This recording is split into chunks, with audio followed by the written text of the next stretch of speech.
आखिरत निजात दोबारा हुसैन पशानी रहबर अता करे दे।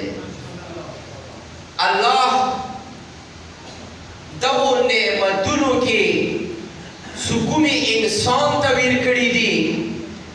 دغو نعمتونو کې والله زندگی به د انسان ختم شي خو د دغه یوه نعمت شکر حق به ادا نشي ځو الله موته حسین په شان رهبر را کړی دی او که سترګې وغړوي د الله نعمتونو ته عقیده توحید نه بعد څه ټولو نه عظیم نعمت څه الله موته را کړی دی هغه محمد و آل محمد سره محبت کوله دی بلند آواز سره درود ورباندې ختم کوئ الله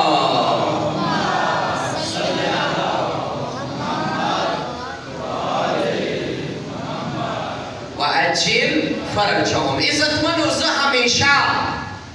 د محرم ایامو کې خپلو مجلسونو کې د دغه خبرې ذکر کوم توجه مو شته دی ما طرف ته چې الله انسان ته دغه څومره نعمات ویر کړي دي دوی کې ټولو نه عظیم نعمت هغه آل محمد سره محبت کوله دی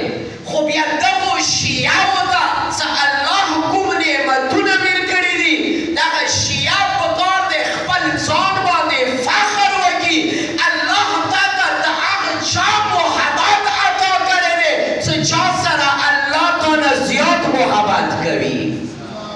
الله هغه حسین سره تعالی زیاته مینه ساتي الله هغه علی ابن ابي طالب سره تعالی زیات محبت کوي ځکه خو رسول الله یې څه زه کله معراج ته تللم ما د عرش لمنې باندې نه ولیدل څه د عرش لمنې باندې لیکلي وه ان الحسین مصباح الهدى والسفینة النجاة حسین د هدایت چراغ دی او د نجات کشتي دی یو صحابي راغللو پوښتنه کوي یا رسول الله یوې ورځې باندې صحابه ناست دي تا ذکر وکړو منبر باندې ناست وي چې ان الحسین مصباح الهدى والسفینة النجاة توجه به ما سره ساتئ ان الحسین مصباح الهدى والسفینة النجاة حسین د هدایت چراغ دی او د نجات ویا کشتي دی صحابي ورته پوښتنه وکړه یا رسول الله الیس کلکم سفن النجاة آیا تاسو اهل بیتو کې صرف حسین د نجات کشتي دی آیا تاسو نور د نجات کشتي نه وي رسول الله ورته یې څه ها مو یو ټول د نجات کشتي ولکن سفینة الحسین محکمه مو یو ټول د نجات کشتي خو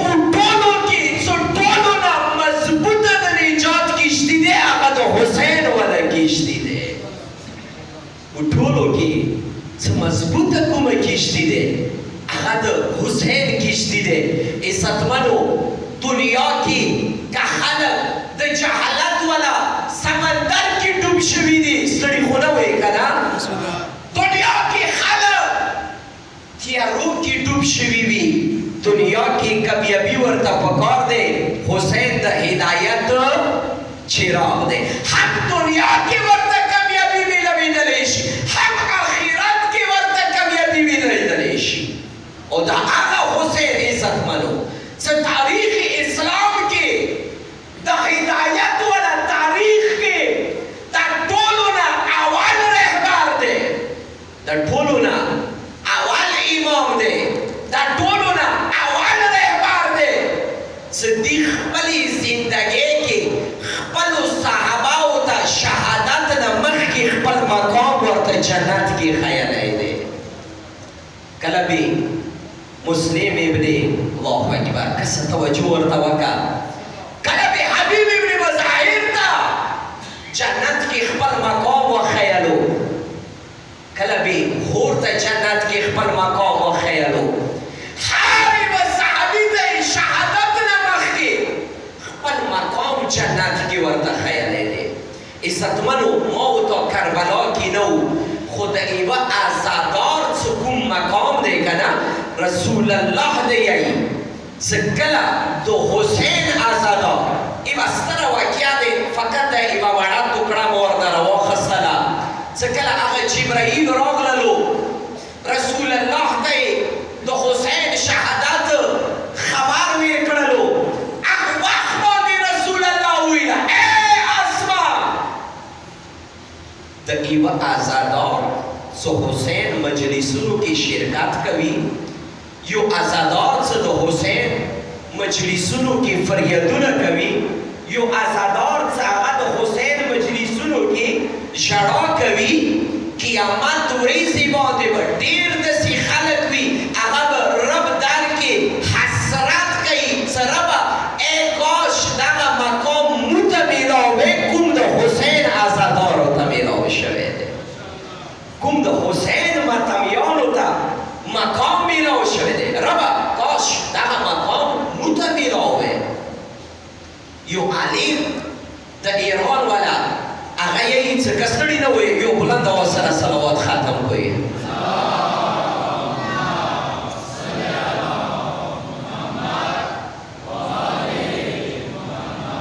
وعجل فرجهم ډېر داسې پېښه راغونډه کې صلوات درته وایي خدای خیر وکړي زه به بیا وایم څنګه د محمد وال محمد زاد بلند دی ملک هم داسې بلند اواز سره صلوات ختم که اللهم صل علی محمد وعجل فرجهم یو عالم دی عالم هغه یې څه مو کله مجلس تمام کړلو زه خونې ته روان وم ویله یوې چولې کې د ما خونه وه هغې چولې کې مو سترګې وغړولې یو بدماش مو ولیدلو یو نشهیي مو ولیدلو بدماش لوبان ټایپ کس و ویله ما ته دی یې څه اغا صاحب کوم ځای نه راغللې ما ورته ویله ظاهر خبره ده محرم میاشته دی حسین مجلس نه راغله ویله هغه بدماش ته ما ته یې څه اغا صاحب مجلس ته خو زه چای نه پرېږدولم خلکو به ما ته ویله څه ته نشهیي خلکو به ما ته ویله څه ته بدماش یې خو ما ته به اوس ته همدغې چولې کې د حسین ماتم کوي ویله ما ډېر کوشش وکړو چې زه خونې ته لاړ شم ویله نه یې پرېږدولم توجه شته دی ما طرف ته که نه ویله نه یې پرېږدولم اخر بدماش و ما څه ورسره کړي وې دغه عالم یې چې هغه بدماش ته هغه لوفر ته هغه نشهیي ته به وویله چې د حسین مجلس دپاره منبر ضروري دی نو زه تا ته اوس دغې چولې کې څنګه مجلس وکړم که څه یو د حسین مجلس څخه مو عرض کړی و عزتمنو خریدارو کې خپله نامه ولیکوئ تاسو د حسین مجلسونو حق نشو ادا کولی دغه واقعه راسره پاتې نشي ذهن ته مې یوه بله خبره راغلله چې یوسف علیه السلام هغه یې کله د مصر بازار ته راوستلو ویله یوې ښځې سره لاس کې یو کنډول ورسره دی اشرفي ورکېدي پیسه ورکېدي روپۍ ورسره دي رقم ورسره دی یوه کس پوښتنه ورنه وکړه چې عمومي دغه کنډول باندې د څه کوي دغه روپیو باندې د څه کوي ویل هغه د ما ته یې څه خبره شوي یم یوسف د خرڅېږي یوسف د خلا دغه کس ورته یې څه ای مؤمنې د تا سره کوم کنډول دی تا سره کومه پیسه دی دا کمه دی یوسف خو ډېر ښایسته دی یوسف خو هغه په دوره روپیو باندې نه میلویږي ویله دا مؤمنه ده ورته یې څه ما ته هم پاته دی چې یوسف د په دغو روپیو نه میلویږي خو خریدارو کې د خپله نامه لیکم نامه عزتمنو ما ورته د حسین مجلسونو حق نشو ادا کولی ما ورته لس شل ورځې د حسین مجلسونه وکړو د حسین عزادارۍ والا حق ما ورته نشو ادا کولی خو خریدارو کې خپله خریدارو کې څنګه نه مالېږي یو وړوکی غونډه کې خلې هغه همدغې منبرګانه اوچات کا بهر یې ولووه بس بس د حسین خریدارو کې د تا نامه ولیکلی شو. دغه علیم یې چې ما بدماش ته وویله واقعه خو مو په ویر نه وي که نه عزتمنو ویله ما ورته وویله د حسین مجلسونو دپاره خو د منبر ضروري دی. حسین مجلسونو دپاره خو یې منبرګاه ضروري دی. زه تا ته دغې چوړې کې څنګه ماتم وکړم؟ نه منبر شته نه عزادار شته نه یې منبرګاه دی. ویله ما ته دې یایي چې علیم مه خفه کېږه، زه خپل ځان نه به د حسین منبر درته جوړ کړم. ویله رتواله سونه یې ځمکې باندې ولګول. که څه یو نشهیي دی، یو بدماش، یو لوفر دی، خو د حسین معرفت څنګه خپل ځان طرف ته راوستلو. ویله دواړه سونه یې ځمکې باندې ولګول، ملیه یې ورته سیده کړه، ورته کاته ای علیم ما ملیې باندې پاسه کېنه د حسین مجلس ماته وکړه. دغه علیم یې چې کله ما د حسین والا مجلس ورته وکړلو، کله د حسین والا مصائب ما ورته وکړل، ویله اخ د بعد دغه بدماش راپاڅېدلو، ما نه یې صرف یوه پوښتنه وکړه چې ای علیم ښه روغ مجلس ته وکړو، ښه روغ د حسین والا مصائب نه ویله، خو ما ته صرف دومره ویه چې آیا قیامت ورځې باندې به جهنم کې د حسین منبر سیځي که نه به سیځي؟ الله اکبر، کاش پوه شوی وې دغې خبرې باندې. ما ته دغه ویه چې د حسین منبر به قیامت ورځې باندې اور کې سیځي که نه به سي؟ ویله ما ورته ویله چې نه نه به سیځي. ویله ما ته دی ای علیم زه خو ډېر ګنهګار یم، آیا د ما ملیې نامه د حسین منبر کې ولیکای شوه که نه ولیکای شوه؟ عزتمنو دغه حسین دی. والله خوشبخته یو موضوع چې مو اول محرم نه تر نن ورځې پورې حسین مجلسونو کې بار بار شرکت کوو. زه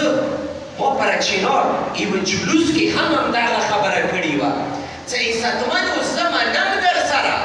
جلوسونو کې د حسین مجلسونو کې د ما ورته بدن ستړی کېږي، خو د ما ورته غیرت ورسره نه ستړی کېږي.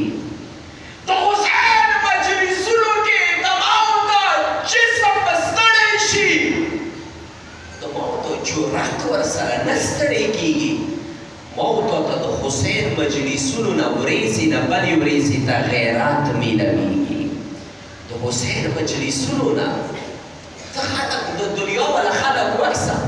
هغوی به محرم کې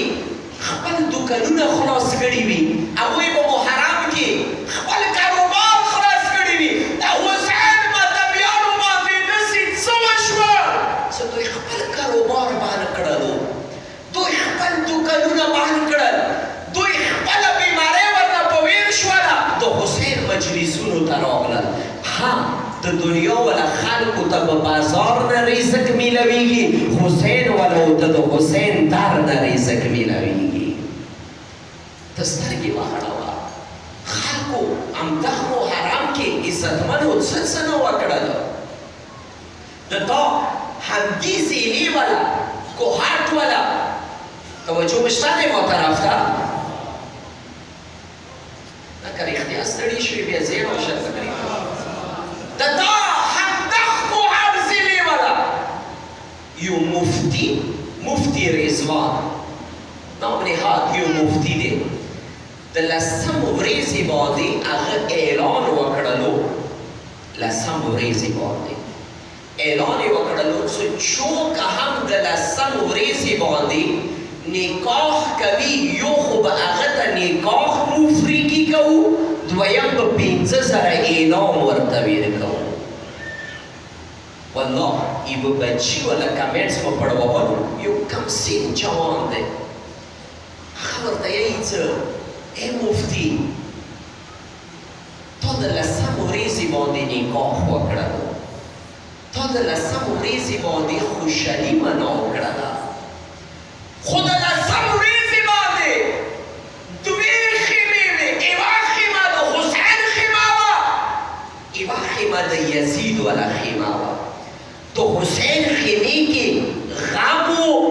د یزید خیمې کې خوشحالي ورکې وه. یو کم معرفت ته سترګې وغړوه، د حسین مجلسونو ته سترګې وغړوه. هغه جوان ورته یې څه نن هم افغان چړونه 100 سال مخکې وله یو حسین وله خیمه دی، امام یزید وله خیمه دی. مونږ د حسین غم کې لسم ورځې باندې ازاداري وکړله، ژړا مو وکړله، جلوسونه مو وکړل، فریاد مو وکړلو. د مو حشر حسین سره وشه، ای مفتی تا خوشحالي وکړله، د تا حشر یزید سره وشه.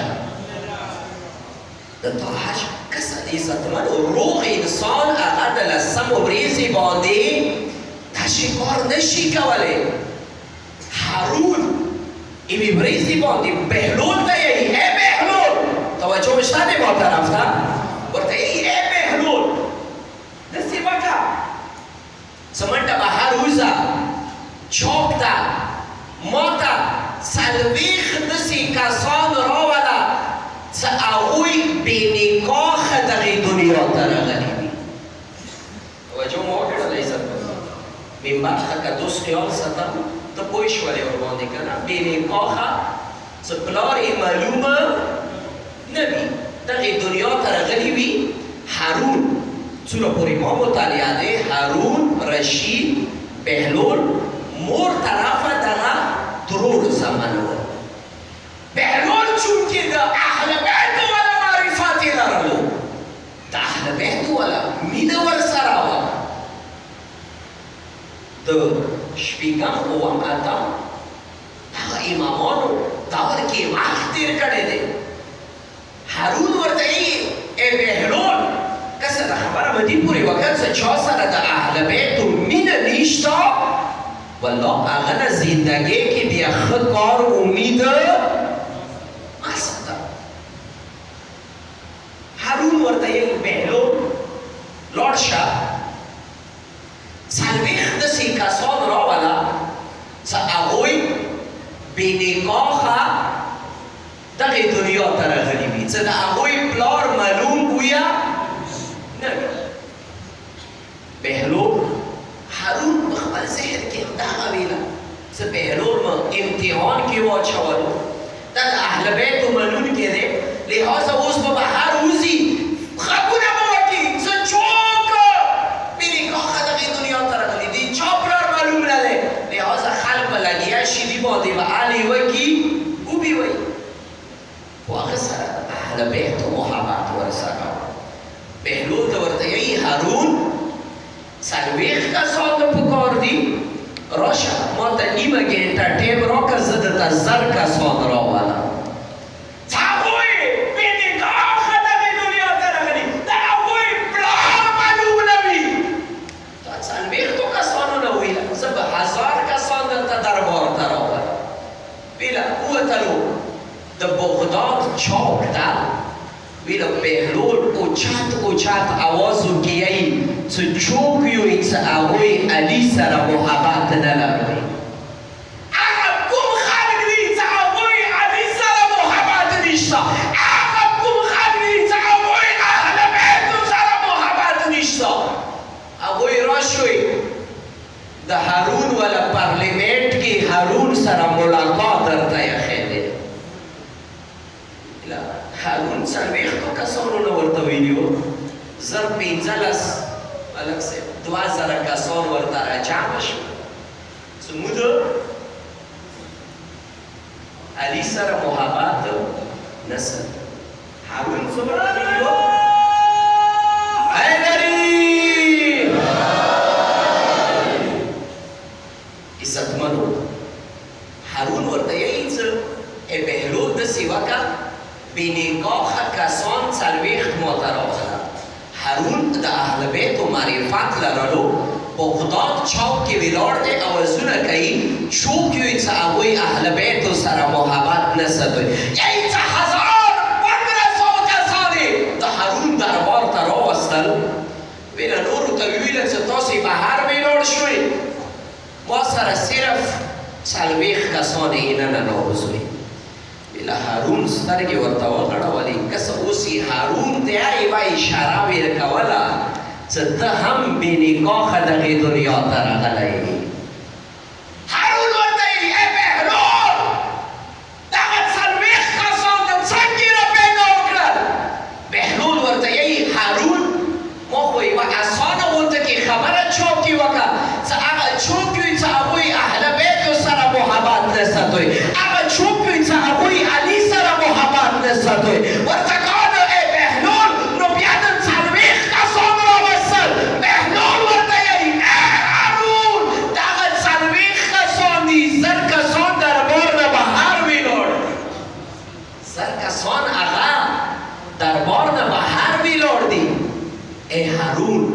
مو یو غږ وکړو چې څوک اهل بیتو سره محبت نه ساتوي هغوی راشوي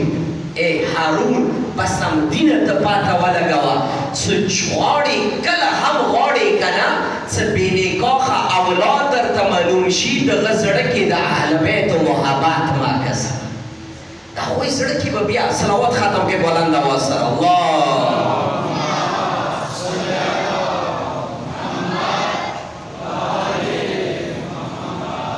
وعجل فرجهم بس عزتمنو د ما رئیس تمام دنیا ولا خلق همدغه یعنې څه د شیعو باندې څه شی شوي دي مغه 1400 سال مخکې ولا اول محرم نه ایمانبرګاو ته مغه روتله مغه اووم محرم باندې اوبو بندېدله مغه سینه زني کوله مغه جلوس کوله مسلسل عزتمنو کسه دغه مشهور دی څه زندګۍ کې دغه خبرې موضوع ته هم راتللی شي نوکریو کې هم راتللی شي موضوع ته دا خبرې ډېر خلک وي هغوی به بهر ملکونو نه راغلي وي هغوی ته هم دا خبرې راتللی شي څه د تاسو 1400 سال مخکې ولا مغه جلوسونه مغه سینه زنې کوله مغه مجلسونه صرف یو جواب ورته ورکوه څه دغه مسلسل کومو ته مجلسونه کوو که نه ته ماته صرف دغه جواب راکړه څه بېګا د مریضې ټیم ټیکه له وخوړله توجه مې نه دی بېګا د مریضې ټیم ټیکه له وخوړله نن د مو وخوړله سبا به هم خورې بېګا د هم مریضې ټیم خوب وکړلو د شپې د خوب وکړلو نن د هم وکړلو سبا به هم کوي خوب پرېږده ټیکه نه پرېږدوه هغه تا ته جواب کې صرف یوه خبره کوي ځکه زه ټیکاله او کڅخلو د اوبو ولا پرېږدوم زه به زنده پاتې نه شم ای دوست عزیز به صرف همدغه جواب ورته ورکړه څنګه بغیر د ټیکالې تو دنیا کې زنده نشي پاتې کېدلی داسې موږ شیعه بغیر د حسین زنده نشو پاتې کېدلی داسې موږ بغیر د حسین زنده نشو پاتې کېدلی او د کوم اذان والله عزتمنو بس د ما رئیس تمام والله ډېر خلک دي چې هغوی به ارزو وکړي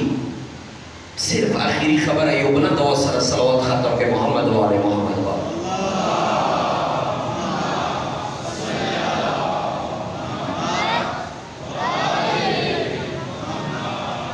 وعجل فرجهم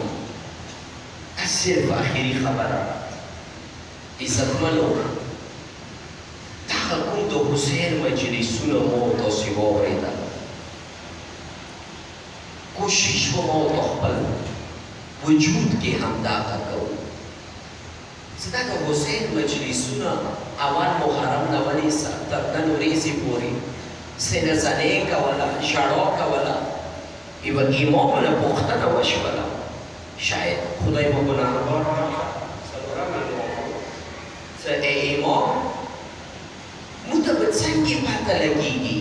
چې د موږ عزاداري قبوله شوله توجه مو شته دی ما طرف ته صرف اخري خبره واوره ای امام موږ ته به څنګه پته لګېږي د موږ ژړا قبوله شوله ای امام موږ ته به څنګه پته لګېږي موږ خو سینه مو ډېره وویله موږ ته به څنګه پته لګېږي د موږ سینې ویله حسین سره قبوله شوله د موږ سترګو نه اوښکو وتله حسین سره قبوله شوله د موږ جلوسو کې تلله حسین سره قبوله شوله موږ ته به څنګه پته لګېږي هغه امام د ورته یایي څه حسین مجلسونو نه بعد خپل ځان ته سترګې وغړوه که تبدیلي در کې راغلي وي پوه شه حسین سره قبول شوی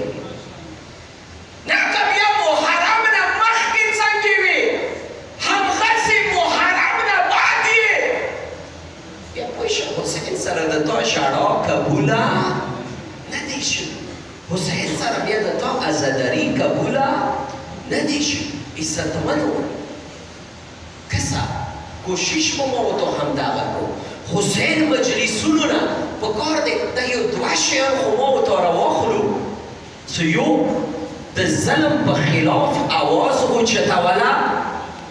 او مظلوم ته لاس کې لاس ویره کوله. حسین مجلسو کم از کم دغه یو شی ما ورته ورته راواخلو،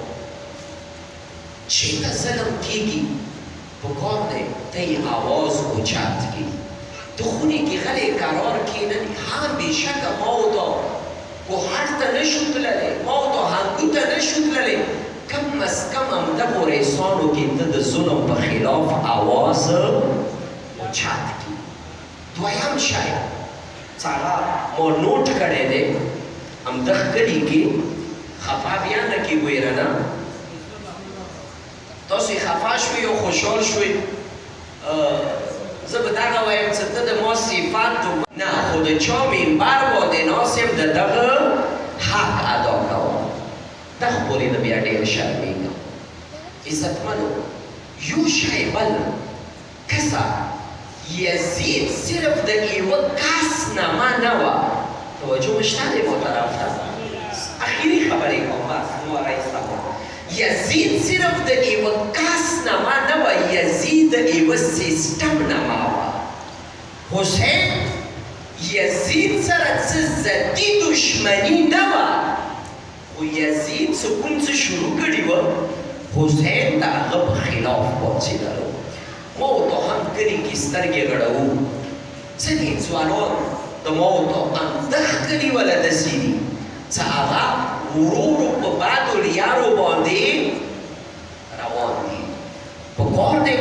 ما ورته زه مولانا صاحب یم، ذکیر دی، ملک دی، مشر دی، کشر دی، پکار دی ما ورته دغه سوچ ونه کړو که څه د حسین مجلسونو نه خو همدغه سبق ما ورته میلوېږي که نه، ما ورته دغه سوچ ونه کړو چې دغه پلانکی جوان دی، پلانکي ورور دی، د پلانکي زوی دی، د ما ورسره څه کار دی؟ نه، د هر یو انسان خپل ځي کې ذمهداري شته دی. پکار دی هغه جوان ما ورته بد ونه مني. زه یو وړوکی مثال دیر کوم، بس د ما رئیس تمام بشه تاسې ورباندې پوه شو. یو سوال به هغه به د ښکلي کې زه دوکاندارانو نه کوم، توجه مې شته دی که نه، دوکاندارانو نه به کوم. که څه ډېر داسې شیان دي چې هغه ما ورته سیده لیارو ته راوستلي. دوکاندارانو نه صرف یو خواهش دغه دی چې کله هم که ته سره متفق وي، زبان ته به حرکت وکړي، کنې غلی قرار وکړي، چې کله هم یو شلو کالو نه کم جوان درته راغلو، درته وویله دوکاندار صاحب ما ته سګرټ راکړه، پکار دی ویلې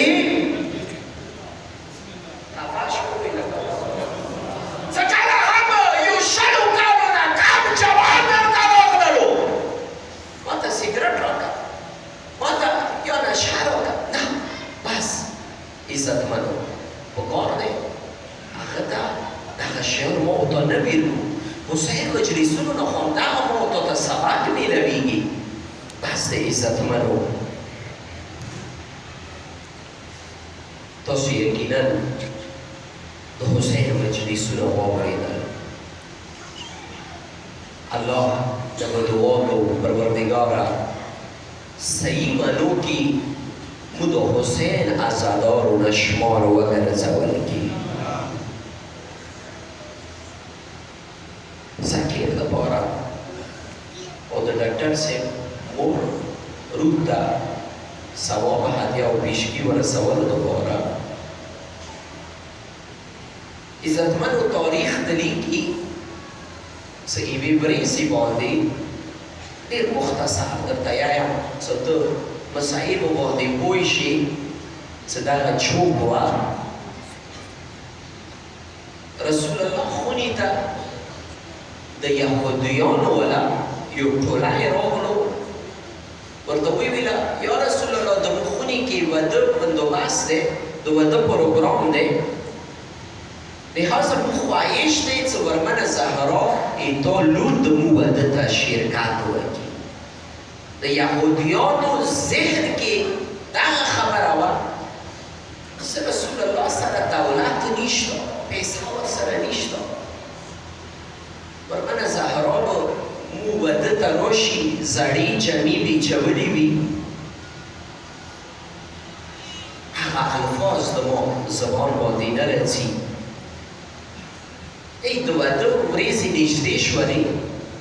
ورمنې زهرا کسه د یهودیانو کوم سوچ و چې ورمنه زهرا به د مو خونې ته راشي،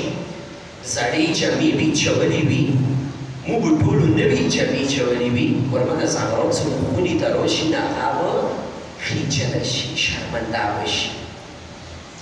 یعنې دغه ورمنه زهرا چې کله د یهودیانو خونې ته راتلله واده ته، الله د جنت حورو ته حکم وکړو چې ورمنې زهرا ته د بهشت والا لباس یوسوی. د بهشت والا لباس ورمنه زهرا سینګاره کوي. ورمنه زهرا کله د یهودیانو خونې ته راغلله، ډېره توجه ورته وکړئ انشاءالله مصایبو باندې به بیا پوه شي. ورمنه زهرا کله د یهودیانو خونې ته رانوتله، کسه د یهودیانو سوچ څه سوچ و چې ورمنه زهرا کله راشي نه هغه به خیجله شي، شرمنده به شي. و یهودیانو ته څه پته، ورمنې زهرا ته الله جنت نه لباس رسولی دی، د جنت حور ورمنه تیاره کړي دی. یعنې چې کله د یهودیانو خونې ته ورمنه زهرا رانوتله، ویله ډېرو ښځو سترګې ورته وغړولې، ویله کومه ده نامي وه نامي، ویله دې کله سترګې ورته وغړولې، د ورمنې زهرا حسن یې ولیدلو، د ورمنې زهرا لباس یې ولیدلو. یعنې هغه یهودي نامي بېهوشه شوله، پړ مخ یې ولوېدله ځمکې باندې. یعنې د یهودیانو خونې وله دغه زنانه مردانه ورمنې زهرا ته راغله. ورمنې زهرا موږ معافي درنه غواړو، زموږ کومه اراده وه هغې ارادې کې موږ ناکام شولو. خو ورمنې دغه کومه نامې دی، ولمنه راغلي دي، خلک واده ته راغلي دي، خیجلېږو ده، شرمنده ده کېږو، دغه نامې موږ ته هوش نه راپاڅوه.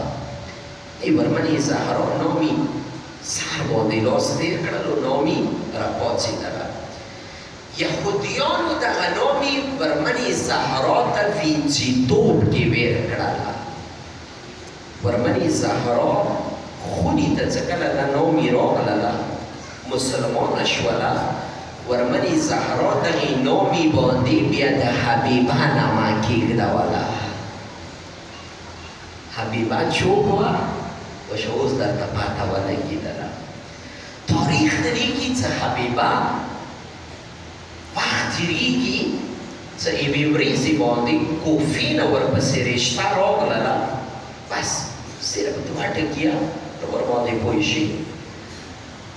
کوفې نه رشته ورپسې راغلله، د حبیبه رشته کوفې کې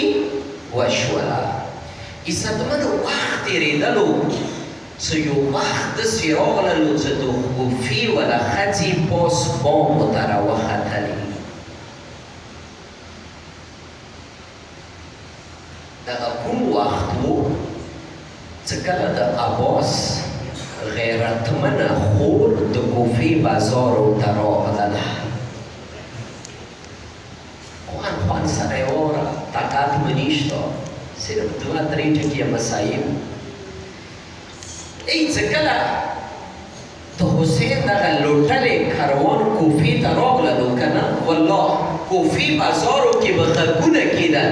چې د کوفې خلکو راشوئ، چا علي نه بدله خستونې وي، نن د علي لوڼې بازار ته راغلي دي. مه شرمېږه، مینې سره وایه وا مظلومه حسینه. حبیبه چې هغه خپله یوه وینځه وه، وشه اوس دومره دولتمنه شوي دي چې د حبیبه خپلې خونې کې اوس وینځې یادې شوي دي. ویله حبیبه چې کله خبره شوله چې کوفې ته قیدیان راغلي دي، یی حبیبه کوشش وکړلو چې پاسه بام ته دا یا وخیجي، خو یی چې کله یې پیتاکي کې قدم کېږدولو که نه، اچانک ورته یوه خبره ارپه زړه شوله چې سزکلا الله اکبر د اهل بیت خونینا کوفی ته راودیدلم ورمنی موته یو وصیت کړو ورمنی موته ویلیو څکله کې دیون د کوفی بازار تروشی حبیبا بیا چاته ماخی چا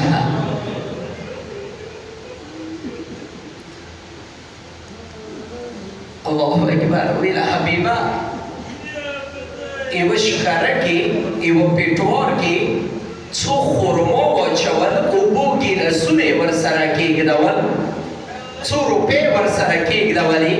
بله بهر راووتله قیدیانو ته مخته ودرېده ورته کاد او قیدیانو زه خبره شوي یم تاسو قیدیان راغلي یوئ تاسو یتیمان راغلي یوئ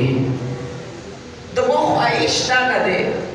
ما صدقه راوړې دی دا صدقه ما نه قبوله کړئ ایڅکله ورمنې د حبیبا د خبرې واورېدلې که نه الله اکبر ما شرمېږه مینې سره وایه وا غریبه هوسینه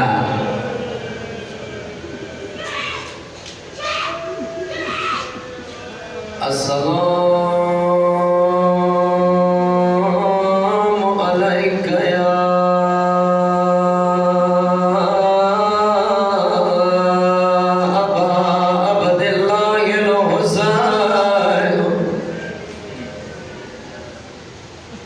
کله ورمنې ته مخته حبیبا ودرېده ورمنه د ورته یایي حبیبا صدقه مو باندې حرام دی حبیبا ورته یایي صدقه خو مدینې کې صرف هاشمیانو باندې حرام وه او قیدیانو تاسې چوک یوئ ورته یایي حبیبا سترګې وغړوه حبیبه دا راته وایم مدینې کې تو چوک پېژندل ورته یایي مو حسین پېژندلو د حسین یوه غیرتمنه خور وه مو هغه پېژندله ورته یایي حبیبه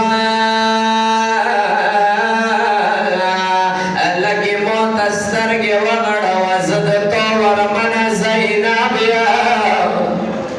حبیبه لږې مونه مخته سترګې وغړوه دغه وړه جلکې چوک دی دا لږه وپېژنده حبیبه دا د حسین درې ګوله د لور دی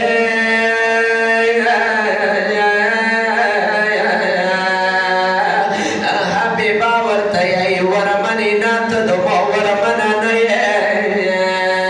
او ورمنې دا راته وایه څه کوفې ته راتللې مېړنی عباس د چېرته وه او ورمنې دا راته وایه څه کوفې ته راتللې حسین ورور د چېرته وه او ورمنې دا راته وایه ورمنې ترتللې موته دا وایه اتلس کلانه دي اکبر د چېرته ورته یایي حبیبه مخته نیزې ته سترګې وغړوه حبیبه مخته نیزې کې د حسین مرغلله دی ویه حسین ورته یایي حبیبه سترګې وغړوه د دویمې نیزې کې د عباس مرغلله دی حبیبه ورته یایي او ورمنې نو به ورمنې خو ټنډې باندې یو تور خال او ورمنې د تا ټنډې باندې هغه تور خال نشته دی